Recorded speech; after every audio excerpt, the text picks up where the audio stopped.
نحمده ونصلي ونسلم على رسوله الكريم اما بعد فاعوذ بالله من الشيطان الرجيم بسم الله الرحمن الرحيم الذين يؤمنون بالغيب ويقيمون الصلاة ومما رزقناهم ينفقون صدق الله العلي العظيم۔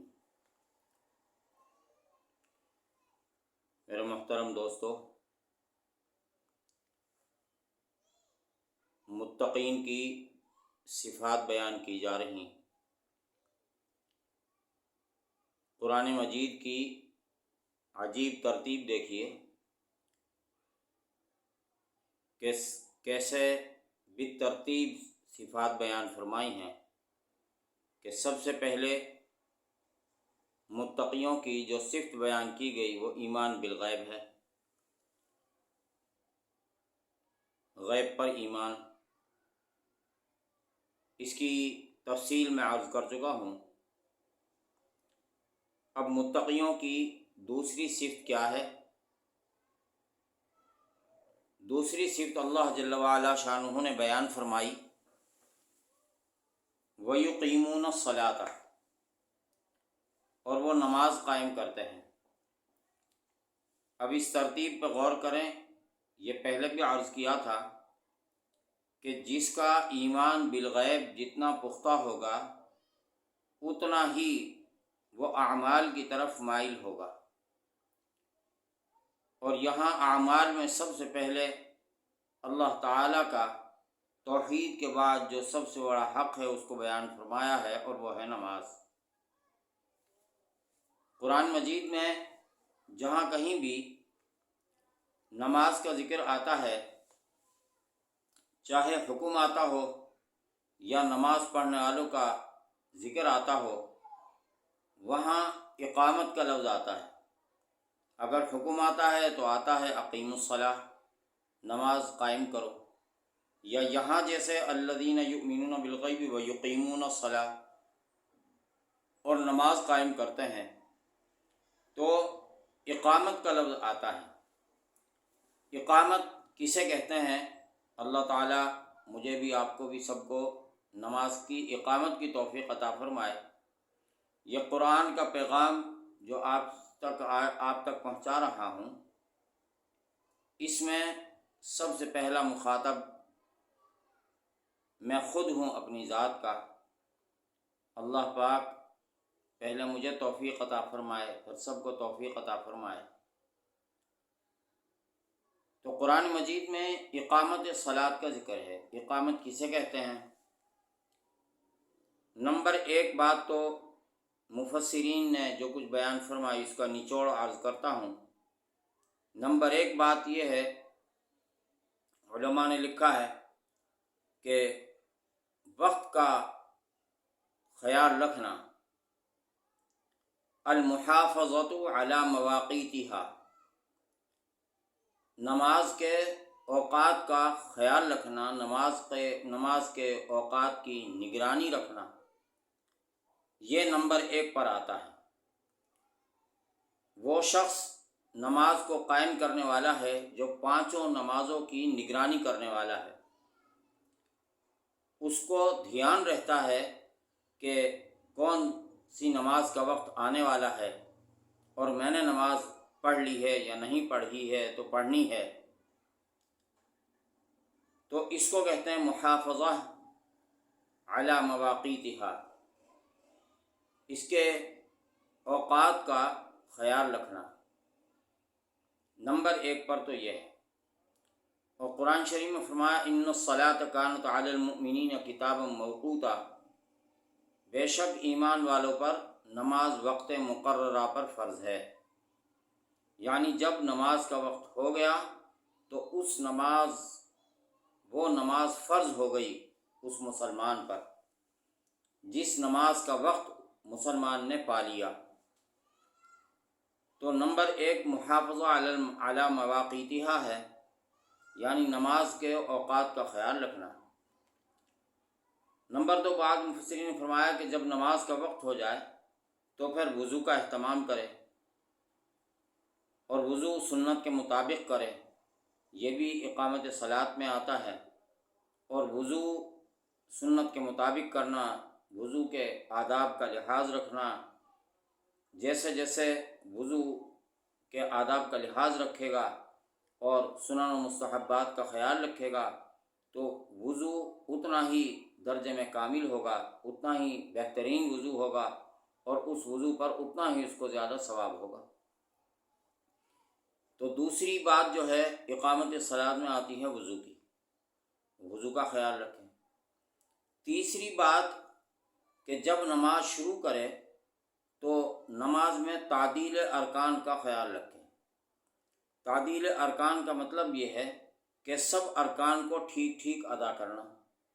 مثلا قیام ہے تو قیام کو ٹھیک ٹھیک ادا کرنا، رکوع ہے رکوع کو ٹھیک ٹھیک ادا کرنا، سجدے ہیں سجدوں کو ٹھیک ٹھیک ادا کرنا۔ رکوع کو ٹھیک ٹھیک ادا کرنا کیسے ہے؟ رکوع کا ٹھیک ٹھیک ادا کرنا یوں ہے کہ رکوع میں جائے تو آدمی کی پشت، کمر اور سر رکوع میں برابر ہو، اونٹ کی کوہان کی طرح نہ ہو اور نہ ہی کمر جھکی ہوئی ہو، بلکہ بالکل برابر ہو۔ اس کی پریکٹس کرنی چاہیے، اس کی پریکٹس کرنی چاہیے۔ ہمارے استاد نے فرمایا تھا کہ شیشے کے سامنے کھڑے ہو جاؤ اور پھر رکوع کرو، اور بعض علماء نے یہ بھی فرمایا ہے کہ اپنی کمر پر پانی کا پیالہ رکھو، اگر پانی کا پیالہ نہ چھلکے تو سمجھ لو کہ کمر سیدھی ہے۔ بہرحال یہ صورتیں ہیں، آدمی کو کمر، پشت اور سر تینوں چیزیں برابر رکھنی چاہیے۔ یہ ہے رکوع میں تعدیل۔ اور اسی طرح سجدے، دونوں سجدے بھی ٹھیک ٹھیک ادا ہوں، برابر ادا ہوں، یعنی جو سجدے کا طریقہ ہے اس طرح سجدہ کرنا چاہیے۔ اس طرح مرد کا یہ ہے کہ جب سجدے میں جائے تو پہلے گھٹنے رکھے، پھر اس کے بعد دونوں ہاتھ رکھے اور دونوں ہاتھ اس جگہ پر رکھے جو کانوں کے محاذات میں ہوں، مقابل ہوں، پھر ناک رکھے اور پھر پیشانی رکھے اور سجدے میں ناک کی طرف دیکھے اور دونوں پاؤں کو، دونوں قدموں کو بالکل سیدھا کھڑا کرے اور دونوں قدموں کی انگلیاں اور دونوں ہاتھوں کی انگلیاں قبلے کی طرف ہوں، تو ان سب باتوں کا خیال ہو۔ یہ ہے سجدہ۔ اور مرد کی بغلیں کھلی ہوئی ہوں، لیکن عورت کے لیے حکم یہ ہے کہ عورت کے لیے اصل پردہ ہے۔ عورت کے تو معنی ہی ننگیز کے ہیں، عورت کے معنی ہی چھپنے کی چیز، عورت کے معنی ہی پردہ ہے، تو اس لیے اس کی نماز بھی مردوں کی طرح نہیں ہے، بلکہ اس کی نماز کا ایک الگ طریقہ ہے، یعنی بچھ کر نماز پڑھے، بچھ کر نماز پڑھے، اٹھ کر نماز نہ پڑھے، اٹھ کر سجدے نہ کرے، بچھ کر سجدے کرے۔ یہ طریقہ ہے جو امت میں چلا آ رہا ہے، مسنون طریقہ ہے یہ۔ صحابیات اکثر اسی طرح سجدے کیا کرتی تھیں۔ آج کل بعض جاہل عورتیں مردوں کی طرح نماز پڑھتی ہیں، یہ ان کی جہالت ہے، اور یہ مسنون طریقے سے ہٹی ہوئی ہیں۔ تو سجدہ ٹھیک ٹھیک ادا کرے، پھر دونوں کے سجدوں کے درمیان جس کو جلسہ کہا جاتا ہے، جلسے میں برابر بیٹھے، سیدھا بیٹھے، سیدھا بیٹھ کر پھر دوسرے سجدے میں جائے۔ اسی طرح رکوع سے جب اٹھے تو جس کو قومہ کہتے ہیں، تو قومے میں بھی سیدھا کھڑا ہو۔ تو جو ارکان اسلام ہیں ان میں تعدیل ہو، ان میں تعدیل ہو، سب صحیح صحیح ادا ہوں۔ قیام ہے، رکوع ہے، پھر قومہ ہے، پھر دونوں سجدے ہیں، دونوں سجدوں کے درمیان جلسہ ہے، پھر تشہد کی شکل ہے۔ تشہد میں بیٹھتے ہیں، دائیں پاؤں کھڑا کرے، بائیں پاؤں بچھائے، اس پر بیٹھے اور دونوں ہاتھ گھٹنوں سے تھوڑا سا پیچھے رکھے، انگلیاں گھٹنوں کی طرف جھکا کر رکھے اور جھولی میں دیکھے۔ یہ ہے تعدیل ارکان۔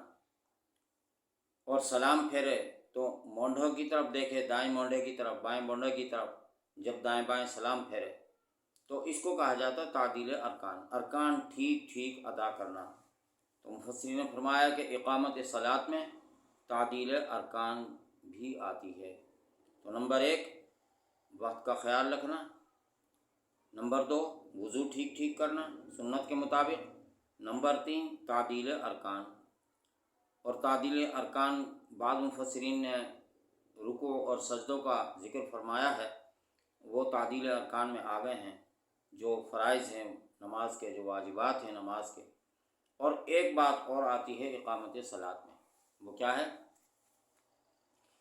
ایک چیز تو نماز کو بالکل ٹھیک ادا کرنا، جلدی نہ کرنا، جلدی نہ کرنا۔ نماز کے واجبات میں ایک واجب ہے ترتیل، ترتیل کے معنی ٹھہر ٹھہر کر پڑھنا، نماز کو ٹھہر ٹھہر کے ادا کرنا، جلدی نہ کرنا۔ جلدی کرنے سے بعض اوقات نماز خراب ہو جاتی ہے، نماز مقبول نہیں ہوتی، نماز ادا نہیں ہوتی، بعض اوقات سجدہ واجب ہو جاتا ہے اور آدمی کو معلوم نہیں ہوتا، آدمی جلد بازی میں نماز پڑھ رہا ہوتا ہے، سجدہ واجب ہو چکا ہوتا ہے، اور پھر وہ نماز پوری کر لیتا ہے اور چلا جاتا ہے اور اس کی نماز بھی نہیں ہوتی، تو یہ تو وقت کا ضیاع ہے۔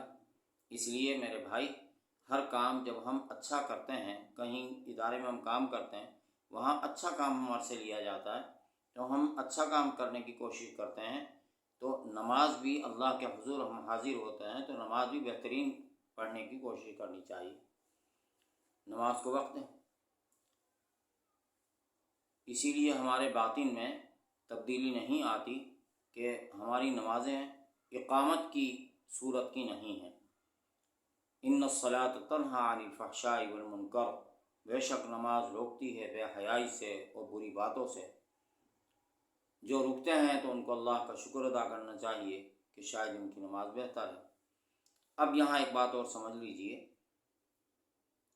ایک ہے نماز کو ظاہری طور پر ٹھیک ٹھیک ادا کرنا، اور ایک ہے باطنی طور پر نماز کو صحیح ادا کرنا۔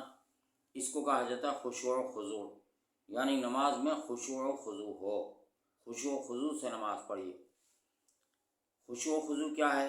نماز میں مفسرین علماء نے لکھا ہے کہ نماز میں آدمی متوجہ ہو نماز کی طرف، نماز کی طرف کون سا رکن ادا کر رہا ہے اس کی طرف متوجہ ہو، اور سب سے بڑھ کر تو یہ ہے کہ اللہ کے سامنے حاضری ہوئی ہے، اللہ تعالیٰ کے سامنے حاضری ہوئی ہے، پوری توجہ اللہ کی طرف ہو۔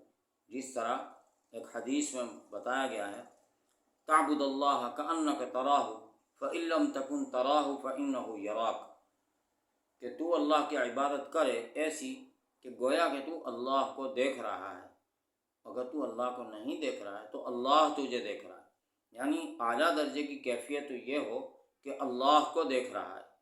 اس کو عام مثال میں لے لیجئے، اگر کوئی شخص کسی بہت بڑے آدمی کے سامنے پیش ہوتا ہے تو وہ اس کو دیکھ کر بات کر رہا ہو تو اس کی کیفیت کیا ہوگی؟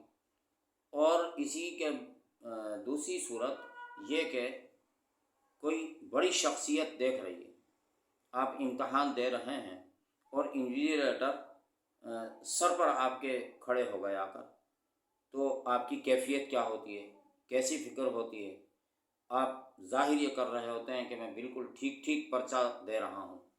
تو نماز کی بھی کیفیت یہ ہونی چاہیے کہ یا تو آپ اللہ کو دیکھ رہے ہیں فإن لم تکن تراہ، اگر تو اللہ کو نہیں دیکھ رہا، تیری کیفیت یہ نہیں ہو رہی ہے، تو پھر فإن لم تکن تراہ فإنہ یراک، تو وہ اللہ تو تجھے دیکھ رہا ہے، اللہ تو تجھے دیکھتا ہے، تو تو اپنی یہ کیفیت بنا کہ اللہ تجھے دیکھ رہا ہے۔ یقیناً جب آدمی سب خیالات سے ہٹ کر اس طرح نماز ادا کرے گا تو انشاءاللہ اس کی نماز کا اثر ہی عجیب ہوگا، وہ خود اپنے اندر تبدیلی محسوس کرے گا۔ اچھا، ایک بات اور عرض کروں، بہت سے لوگ یہ بات کرتے ہیں، سوال کرتے ہیں کہ جی نماز میں خیالات بہت آتے ہیں، نیت باندھیں اور خیالات کا انبار لگ جاتا ہے اور آخر نماز میں بھول ہونے لگتی ہے۔